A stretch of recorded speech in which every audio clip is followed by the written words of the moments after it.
Gagné! Comme l'oncle de Tatiana, je suis accro au jeu de grattage. Chaque semaine, j'achète des cartes à 2 €.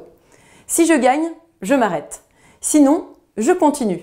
Mais attention, j'ai un budget limité à 20 € par semaine, c'est-à-dire maximum 10 cartes. Le but de cet exercice est de déterminer combien ma passion me coûte en moyenne par semaine.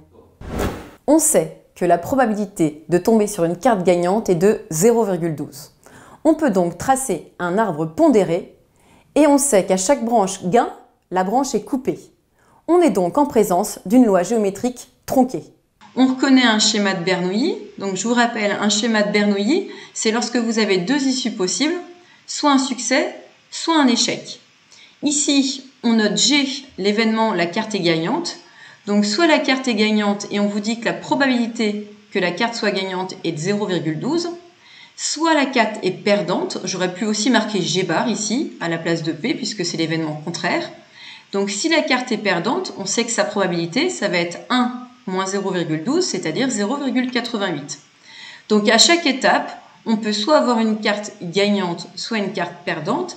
Si maintenant on veut trouver la probabilité d'un événement, par exemple si je veux la probabilité d'avoir une perte d'abord puis un gain, ben je sais que je dois multiplier les probabilités de chaque branche. Donc la probabilité d'avoir perdu sur la première carte achetée et d'avoir une deuxième carte gagnante, c'est 0,88 multiplié par 0,12. Si l'oncle achète 4 cartes exactement, qu'est-ce que cela signifie? Cela signifie qu'il aura eu 3 premières cartes perdantes et que la quatrième, elle est gagnante. Donc si on veut l'écrire avec les notations qu'on a utilisées ici, ça veut dire qu'on aura eu comme événement P, P, P, G, c'est-à-dire une perte, une perte, une perte, puis un gain. La probabilité de cet événement, on va l'obtenir en multipliant les probabilités de chaque branche. Donc ça va donner 0,88 au cube, multiplié par 0,12. On obtient une valeur approchée. Alors cette valeur approchée, je l'ai approchée au millième près. C'est pas précisé dans la consigne, donc vous pourriez très bien l'approcher au centième près si ça vous fait plaisir. C'est vous qui décidez. En général, on garde souvent des valeurs approchées au millième près.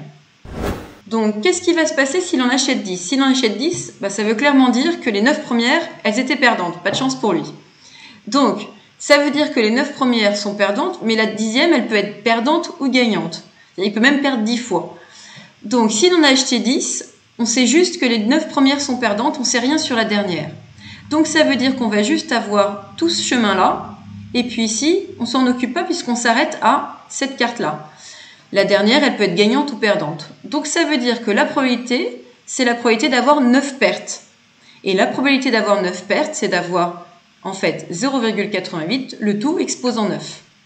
De la même façon, on arrondit au millième près, et on s'aperçoit que ça fait environ 0,316. On s'aperçoit quand même que la probabilité qu'il achète 10 cartes, c'est presque un tiers. C'est-à-dire quand même une forte probabilité. Donc la probabilité que l'oncle ne gagne rien, ça veut dire que cette fois-ci, les 10 cartes sont perdantes. Donc en plus de la 9e carte, il faut aussi que la 10e soit perdante. C'est le même principe qu'avant. Donc la probabilité, ça va être de la même façon, 0,88, le tout exposant 10, et ça fait environ 0,279. Ensuite, on va s'intéresser à une variable aléatoire. On vous dit que x, c'est une variable aléatoire qui prend comme valeur la somme dépensée par l'oncle chaque semaine. Qu'est-ce que l'oncle peut dépenser chaque semaine? Les cartes coûtent 2 €. Donc s'il en achète une, il va dépenser 2 €. S'il en achète 2, il va dépenser 4 €. S'il en achète 10, il va dépenser 20 €. Donc les valeurs de la variable x, elles sont comprises entre 2 et 20 €. Ce ne sont que des nombres pairs entiers, donc entre 2 et 20. Donc 2, 4, 6, 8, 10, etc. jusqu'à 20. Maintenant, vous, ce que vous connaissez, c'est le nombre de cartes qu'il achète. C'est comme ça que vous avez réussi à calculer les probabilités précédentes. S'il achète n cartes, évidemment, comme 4 cartes coûtent 2 €, s'il achète n cartes, il va dépenser 2n €, avec n qui est un entier compris entre 1 et 10. Maintenant, il y a deux cas de figure pour calculer la probabilité de chaque issue. C'est, premier cas, il a en fait acheté entre 1 et 9 cartes et on ne sait pas ce qui se passe pour la dernière. S'il achète entre 1 et 9 cartes, ça veut dire qu'il a gagné à un moment. Et donc s'il achète entre 1 et 9 cartes, ça veut dire que sur les toutes les premières cartes, sauf la dernière, il a perdu. Et sur la dernière, il a gagné. Donc s'il achète N cartes, ça veut dire que les N-1 premières cartes sont perdantes et que la dernière est gagnante. Donc pour toutes les valeurs de cartes entre 1 et 9, la probabilité que la dépense elle soit de 2N, elle va être égale à 0,88 exposant N-1 multiplié par 0,12.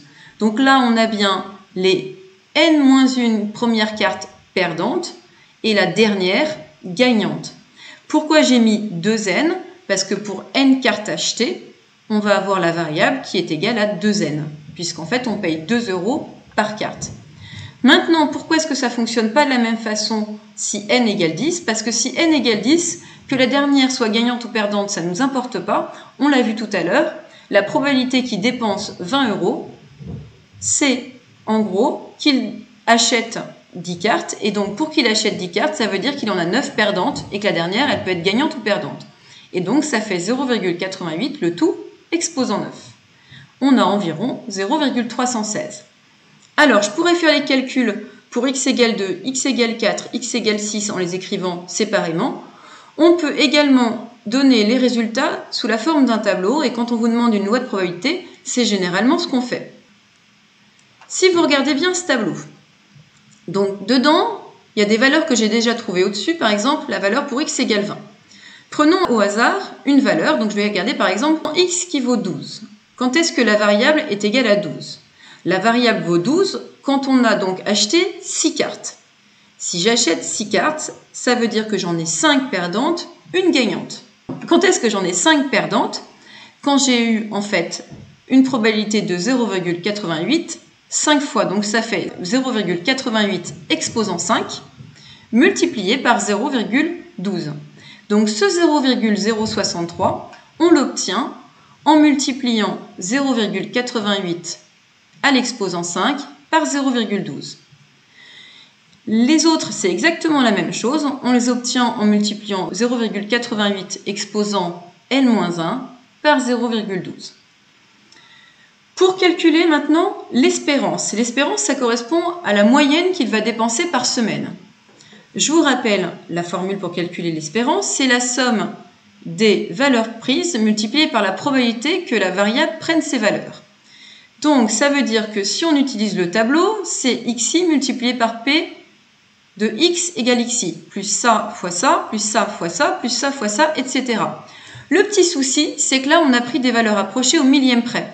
Si vous récupérez ces valeurs-là, avec les valeurs approchées qu'on arrondit par au-dessus quasiment à chaque fois, vous allez vous retrouver en fait avec une espérance qui est très loin de l'espérance réelle. Vous allez obtenir un résultat qui est proche de 18, ce qui est complètement faux. Donc, attention, vous avez deux possibilités. Soit vous prenez votre courage à deux mains et vous utilisez votre calculatrice.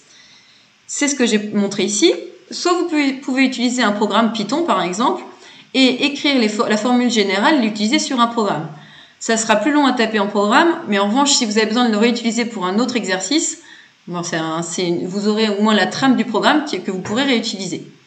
Donc là, qu'est-ce qu'on calcule? En fait, on réécrit à chaque fois la valeur de la variable multipliée par sa probabilité. Donc vous faites ce calcul-là à la calculatrice et vous obtenez une espérance qui est d'environ 12,02. Le résultat me permet de réaliser que je dépense en moyenne 12 € par semaine. Pour ne pas perdre d'argent, il faut donc que je gagne au moins 12 € par semaine en moyenne.